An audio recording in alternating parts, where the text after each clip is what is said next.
Hey, how's it going, everybody? What is up, my guitar loving friends? It is I, your good friend John. It has been quite a while since my last video, a little over a year, I would say. I apologize for the radio silence. A lot has happened since then. Another new job, a new dog. One of my kids has reached the age where he's starting to drive. Just a ton of stuff. I won't bore you with all those details. I just want to kind of jump right into it. So forgive me if I'm a little bit out of practice, but suffice it to say I'm back. I want to start making some new content. So keep checking back and looking for new things. But this one, I want to talk about my experience with the Positive Grid Spark 40. As many of you may know, I bought the Mini probably about a year and a half ago. I did a video on that talking about my experience with it, and I got to say, I still love this thing, have had zero issues with it. I really enjoy playing with it. I use it for my practice sessions all the time. It's just a great little amp, and it sounds great. I love being able to play along with songs streaming straight out of this like a Bluetooth speaker and hearing my guitar coming out in whatever tones that I want. It's just a great little amp, so really have enjoyed this one a lot. Well, this past Christmas and New Year's, with the Black Friday sales, they had quite a few deals floating around, and yeah, I went ahead and took advantage of the deals they were floating around. Let me just say from the onset, I just want to apologize for making yet another Positive Grid Spark. Does the world need another YouTube video talking about the Positive Grid Spark? Probably not, but I just wanted to talk to you about my experience with it, and I figured it's a good one to get back into making videos again. But like I said, they had some excellent deals, and I picked this thing up for pretty good deal. And I also bought the cab, the new cabinet that they sell with the speaker that you can connect to it. I'm sure you guys have heard all about that too. I will get into that towards the end of the video, so hang on, and I'll talk about that a little bit. So I got a pretty good deal, a bit of a percentage off of the total price for that one. For the cab, I was able to do the pre-order thing and save, $20-30 or something like that on paying for the cabinet. And also came with this cool free bag, so I got in on it while I was able to get this little free giveaway thing too. So that was pretty cool. That's partly why I wanted to get it. So let me just say also, before I get started, the order I'm gonna structure this video, I'm talking about why I got the thing, and then I want to talk about what I don't really care for about it. Some of that stuff you might have already heard from other YouTube videos, and I just want to give you my take on it. And next I want to talk about what I do like about it, and then third I'm going to talk about what my plans are for it down the road. So that's the way I'm going to structure these things. I'm not going to play any tones through. I'm not going to show you how it sounds or anything like that. This isn't meant to be an exhaustive review on the amp. Like, the reason is because there's, like I said at the onset of the video, there's tons of those videos floating around YouTube already. I just want to give you my personal experience with the amp itself. So, all right, with that said, the reason I got it, I've had a Fender Mustang, one of the originals. It's a modeling amp. It's a solid state. It's not a tube amp. It has all those different effects and things that you can create on it on board. So I'm used to that style of amp. I really love that thing. Actually, that's what I've used for my gigs. It's one of the 150 watt ones. It came with the four switch pedal, all that stuff. I love it. But what I don't like about it is Fender kind of let me down. It's a discontinued amp, and they no longer support it. Some of you might remember they had that app. It was called Fender Fuse, and they just completely abandoned that amp. So I can no longer update it with new software or anything like that. It's still a great amp. It still runs great. If that thing ever died, I would be hard pressed to, refresh it with the original software. It's just no longer available. So I wanted to get something different, just as kind of a backup, and again, with those deals that were floating around with the Positive Grid 40 and my my good experience with the Mini, I went ahead and dropped in on that one. I was actually considering the Boss Katana as a backup to it, but the reason I didn't get that one is because it's pretty similar to the Fender Mustang that I have. And you may argue that. There's some of you probably pulling your hair out going, no, the Boss Katana is so much better. And you're probably right. But I went with the Positive Grid Spark 40. And one of the things that sold it for me was whenever they came out with the cab. And let me talk about that a little bit later. So that was by way of intro as far as why I purchased this thing. Now, let me talk about what I don't like about the amp since I've had it. All right, so the first thing that I don't really care for about the amp is, again, some of these things other YouTubers may have already discussed, but I'm just talking about my personal experience with it so far. The first thing I don't really care for about it is the on-off switch. I'll put a close-up image of it on the screen, but it's just this dinky little toggle switch.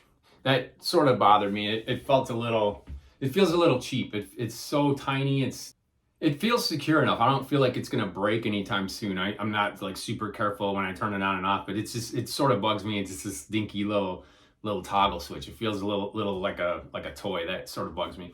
That said, the second thing that I don't care for about it is the plug for it, the 9-volt plug jack that goes into the back of the amp. It's just this weird like power supply thing. It reminds me of like an old CD-ROM burner that I used to plug into my Mac desktop computer back in the day. This is the power supply for it. Again, it's not a deal breaker. It just feels a little cheap. Like, I'm used to that big 3-pronged plug that goes into the back of my Fender Mustang. That feels like a lot more secure, a little more dialed in, a little bit more hardy. Just feels a little more high end. So, like I said, not necessarily a deal breaker. Should this thing get messed up or something like that, I just wonder how difficult this would be to replace. Okay, the next thing that I don't necessarily care for about it could be considered a good thing and a bad thing, depending on how you look at it. So I'm gonna phrase it this way. I don't really care for how tied it is to the app that you use, either on your phone or the iPad or whatever Android device that you may have. I have an iPhone and an iPad. I use my iPhone to control my Mini, and I use my iPad to control this big one. I just don't really like how tied it is to that. And the reason is I'm a little, as I mentioned in my intro, I'm a little bit leery of something being so tied to an app, because what if they discontinue it, or what if they stop updating the app? It would severely limit the functionality of the amp itself. So that makes me a little bit nervous. That said, the positive aspect of it is there's a lot of customization that you can do with the app, and it's a really cool interface, and I haven't had any issues with it so far. It's worked great. The user interface of the app is pretty good.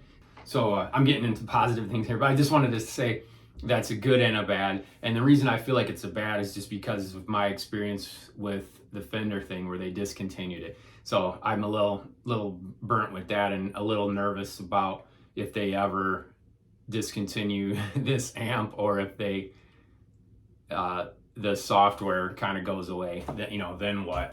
All right, the next negative thing I would say in my experience with it, and this is something that you'll see in forums or other people discussing this amp, and that is the bassiness of it, the heavy bass sound that you get from the amp.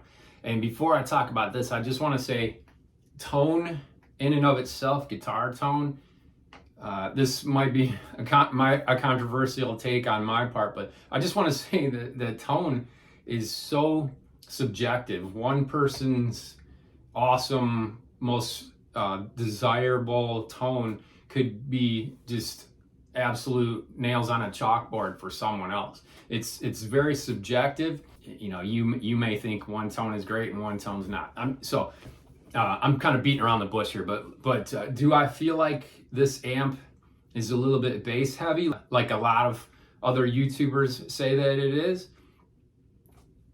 The short answer is a little. Yes, I have experienced that to some extent, but I will say I'm one of those people that actually kind of prefers a little bit of a beefier, bassier tone.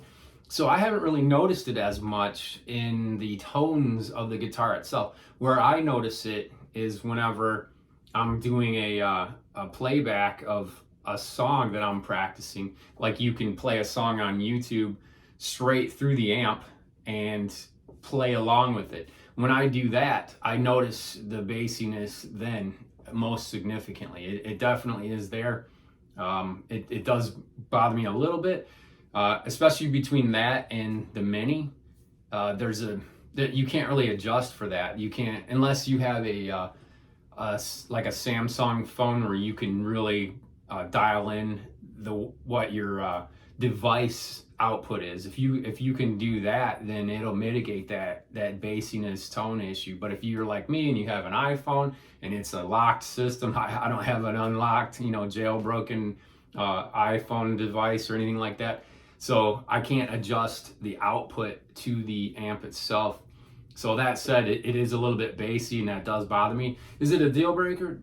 No, it doesn't bother me that much. It doesn't bother me enough to rip the grill off and stuff a shirt in there or something like that some of the guys have done. I just don't think that's super necessary. All right, so one last thing that I found that I didn't really care for about the amp itself was occasionally there'll be a preset that I have that's a bit high gain or, like crunch, heavy metal kind of sound.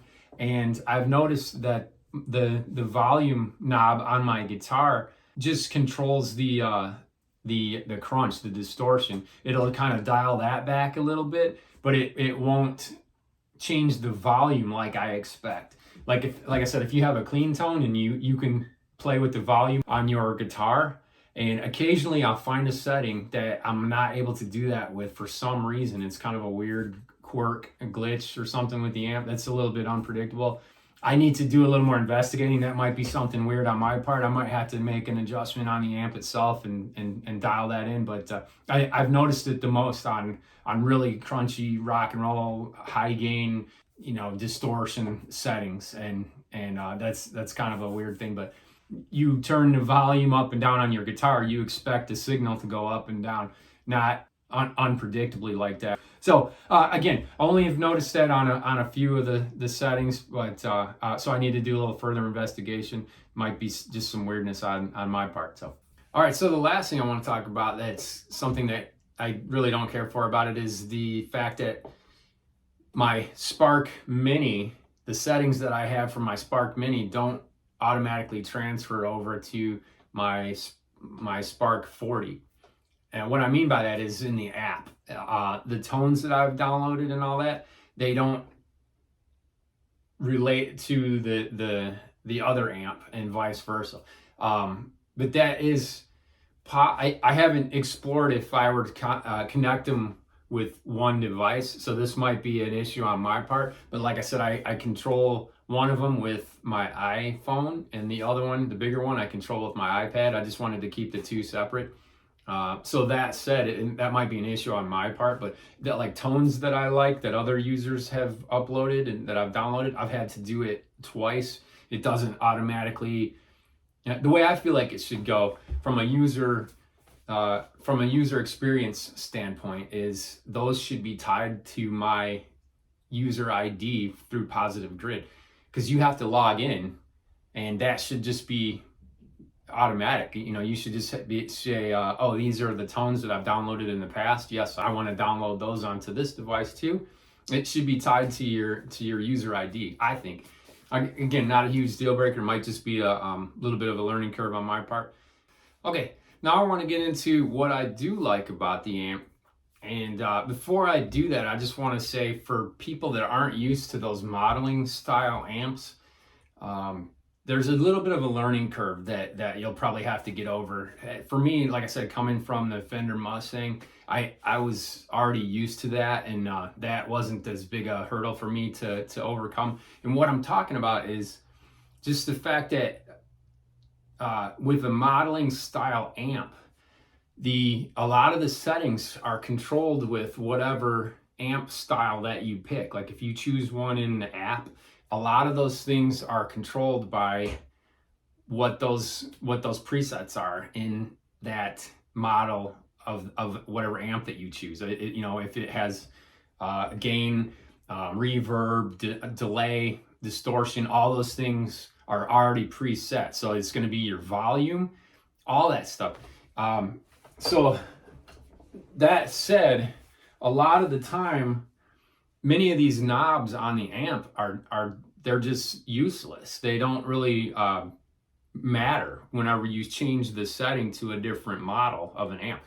And what I mean by that is, like you could have a tone that you liked and you dialed in the treble and the bass and all that. Well, if you switch to another amp style on your app, none of that matters anymore. All of those, it just goes right back to whatever the preset is on that amp style. I know some of you guys probably are aware of this, but I'm talking to the ones that aren't, and they're just kind of confused by that.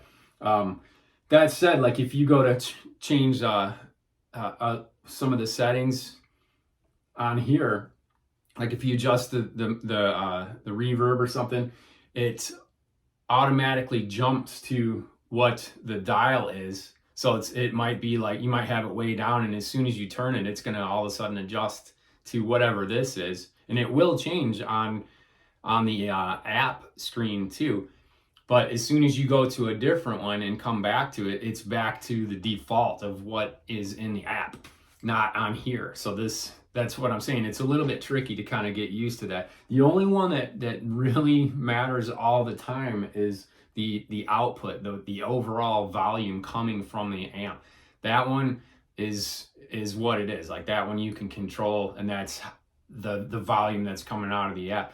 But all of those different presets and things like that, there might be varying, like you might download one from some user that put out a sound that you like for Pink Floyd, for instance, and that volume could be way up here and all your other ones are down here. So you might have to adjust for that and then save that setting to whatever you want. So now with that out of the way, let's talk about what I do like about this amp. And one of the first things I want to say is, even though I kind of dissed the on-off switch and the plug in the back, other than that, this thing is pretty solidly built. It feels like a nice quality piece of equipment. The second thing that I really like about this amp, right out of the gate, the sound. I really enjoy the sound that this thing can put out. It sounds really good.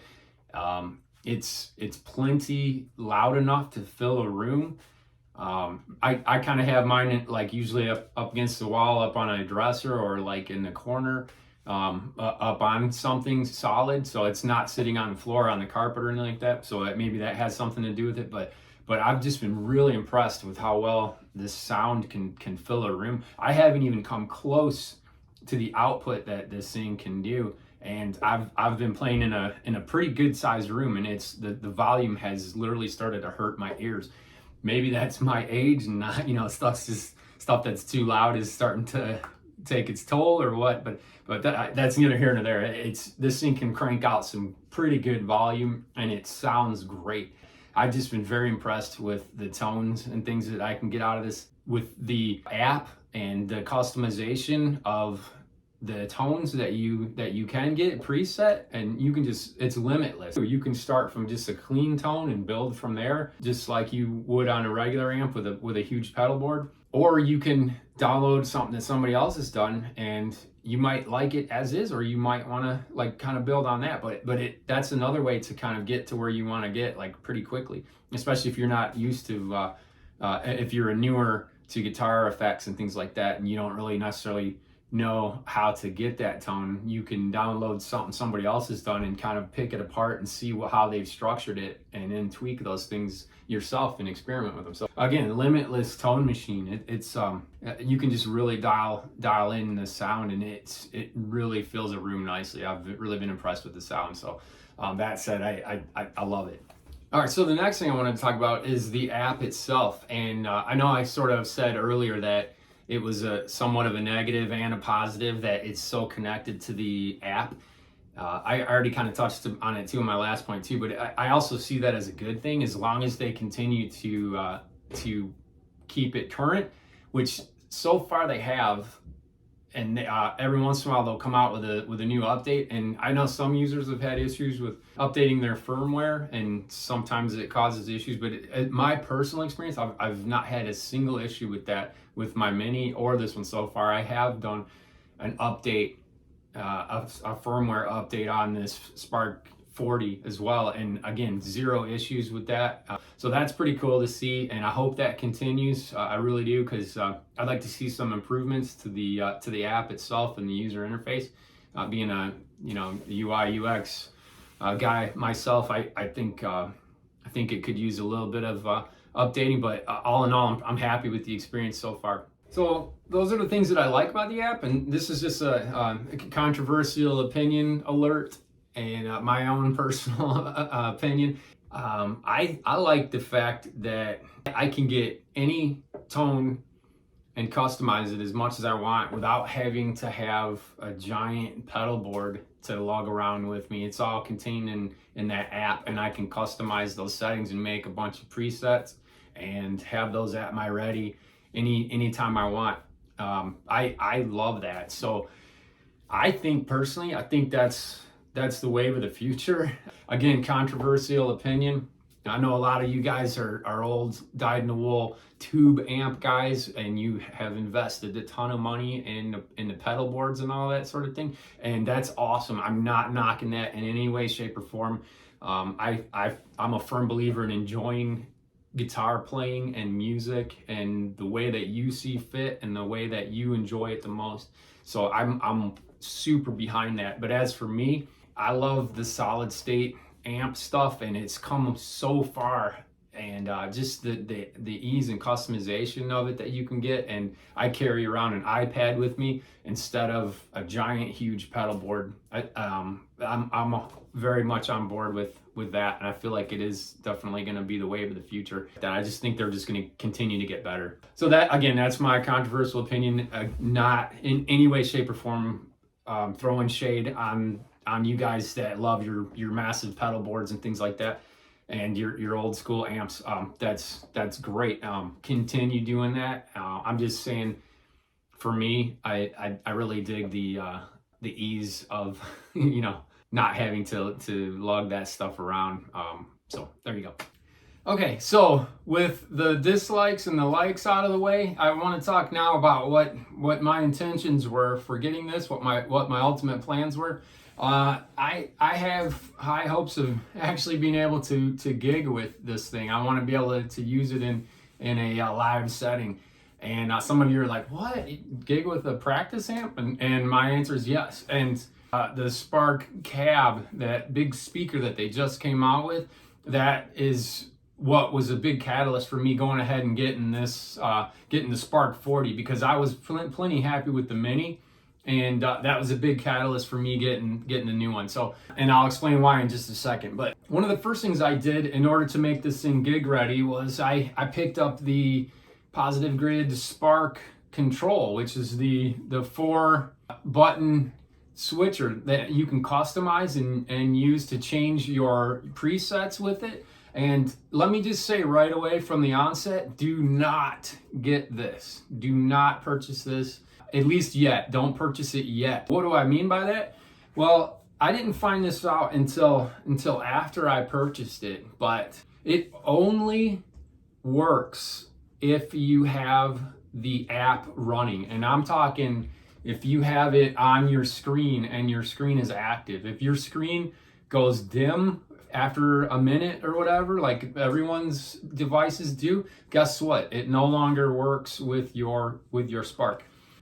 Say like if you go to YouTube to play a song that you want to play along with, or you go to your music app to play a song with it, and you jump out of the app, that the Positive Grid Spark app, if you jump out of that app, guess what? It no longer works. It is amazing. It's really cool while you have the app running, but like I said, huge deal breaker. In a live setting, it's going to be next to impossible to keep your device screen active the entire time.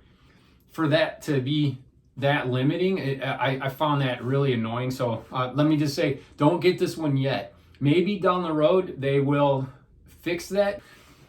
So that said, get the X Sonic Air Step instead. This one does exactly the same thing. It's fully metal. The buttons are spaced out a little bit further. This one connects seamlessly, and it works whether the app is on or not. If you even connect to the app or not, it works. It just works. And that to me was worth the price of admission. It's pretty reasonable price. I got it on a pretty good discount as well for this one. I got the one specifically designed for the Spark. They have other ones that you can control other things with, and they're a bit more expensive, but this one was specifically to control the Spark. Pick this up if you want to gig with your Spark, for sure. This one is the one I recommend. Do not get this one yet. Get this one instead. All right, another thing I picked up for it in order to gig with it, the Spark app does have a tuner feature, and you basically turn that on with your app. You have to select the tuner. It kills the signal. There's 5 LED lights up here, and they'll tell you when you're in tune. Well, that's all fine and good when you're practicing with it, but if you're gigging in a live situation, you're not going to have time to find that setting on your app and then look at your the top of your amp and make sure you're in tune. That said, I purchased this tuner pedal for a pretty reasonable price. I believe it was like $35 or something like that, and I love this thing. It has a nice LED readout. I picked it up on Amazon. It plugs. That's another thing that I meant to mention that I do like about this amp, is that it does handle pedals just fine. In a live situation, you're going to want to pick up a tuner pedal so that you can just tune on the fly. This works perfectly. Another pedal that I picked up in order to gig with, this one goes back to if some of you might have an issue with the bassiness of it, which again I don't necessarily, but every once in a while you want to hit something really quickly, like a pedal really quickly, and you'd be able to stand out in the mix.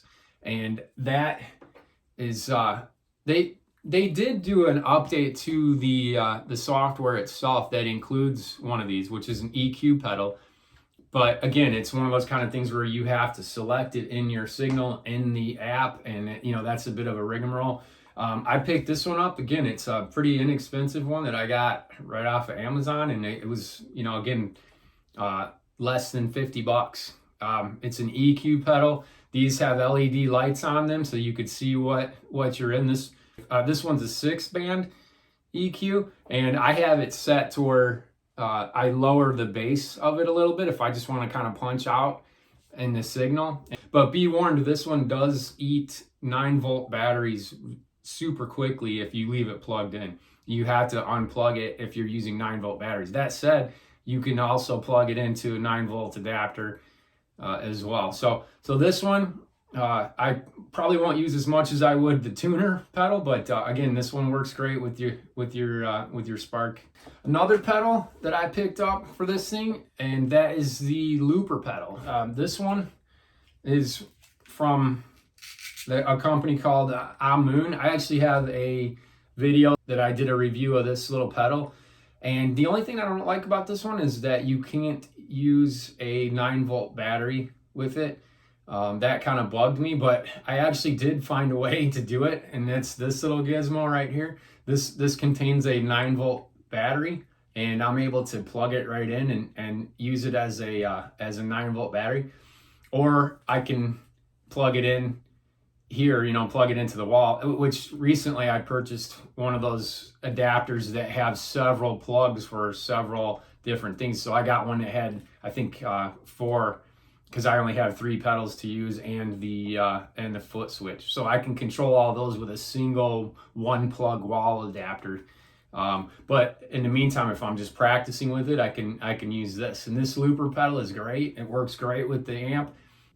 It works flawlessly. But if you change the amp tone, like if you switch to a different preset, the recording that the loop is playing will also then be changed to whatever that tone is.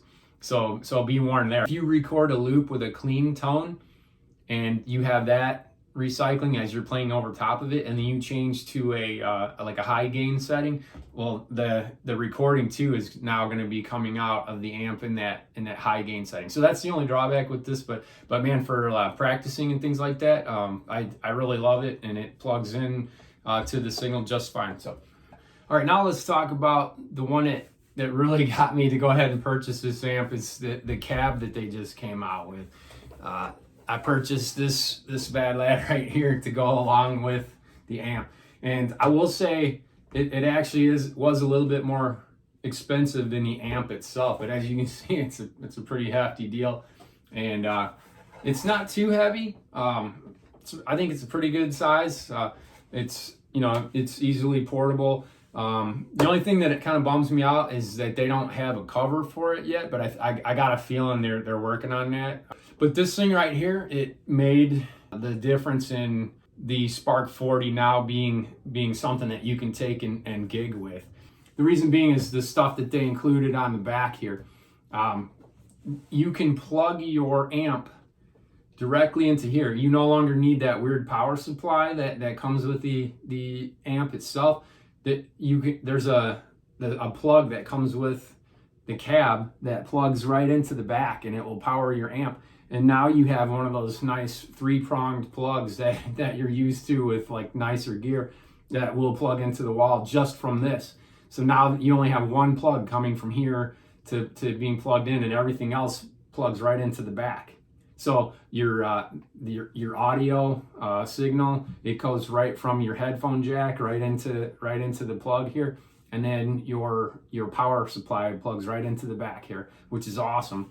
I've played around with it, and I could not be happier. It instantly makes your Spark 40 sound like a pro level amp, because it's 140 watts. It's plenty of punch. Again, in my house situation, I haven't even come close to how loud it could get. Another thing that I needed in order to be able to play live with it is the XLR output.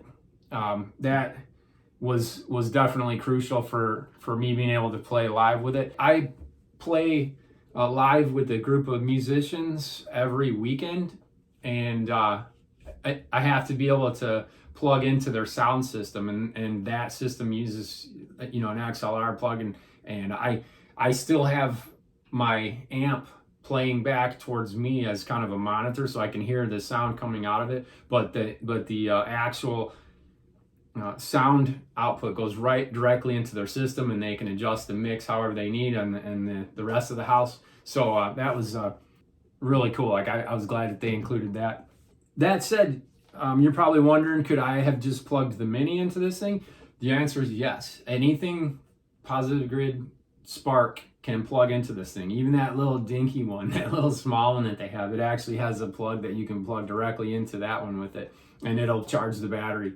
So that's pretty cool. I could literally jam my Spark Mini on with this giant speaker cabinet. That's pretty cool. You can also plug it. It has various plugs and things that you can input here, and so that means you can use other gear too, not just Positive Grid stuff. You can use this as a cab for other things. So very cool piece of tech. Has carrying handles on either side. I got this one, like I said, on the deal that they were offering. Those of you in the guitar community, if you follow anything on Instagram or anything like that, you've probably been inundated with those ads. Hey, pre-order the cab.